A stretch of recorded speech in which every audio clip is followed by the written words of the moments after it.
या पावसाळ्याच्या दिवसात आपल्याला खावंसं वाटतं ते एकदम चमचमीत पदार्थ आणि प्रत्येकाच्या घरोघरी बनतात ते बटाटे वडा, मिसळपाव, वडा सॅम्पल, वेगळे वेगळे प्रकारचे कुरकुरीत भजे पण आपण अगदी आवडीने खातो आणि आपल्या नुसते गरम गरम पोहे जरी घेतले ना, त्याच्याबरोबर आलं टाकलेला चहा असला ना तर बेत अगदी फक्कड होतो.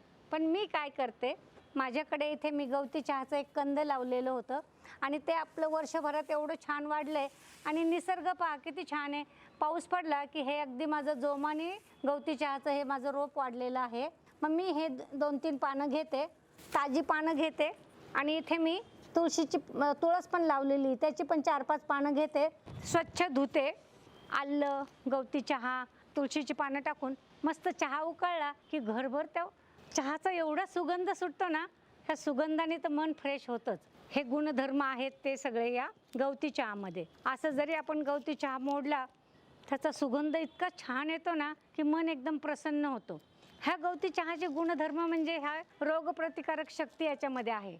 पावसाळा सुरू झाला की सर्दी, खोकला, कसकस अगदी सगळ्यांना बऱ्यापैकी होत असते. तर तुम्ही हा जर अशा पद्धतीचा चहा घेतला तर याला अटकाव होतो, म्हणजे हा रोग प्रतिबंधक तर चहा होतोच. शिवाय याच्यामध्ये तुम्ही एक ग्लासभर पाण्यामध्ये हा गवती चहा टाकून जर उकळलं पाणी तर तुमच्या घरभर तर सुगंध होतोच, पण घरातले डास पळून जातात, माशा पळून जातात आणि आपल्याला एक मस्त फ्रेश वातावरण मिळतं. फरशी पुसायची असेल तर त्या पाण्यामध्ये पण थोडासा गवती चहा पाणी उकळून जर त्या पाण्यात टाकलं तर ती फरशी पण आपली एकदम सुंदर होते आणि आपल्याला वातावरण एकदम छान होतं, प्रसन्न होतं. म्हणजे ते थंडीची किंवा पावसाची ओलसरपणाची मरगळ आहे ना ती निघून जाते.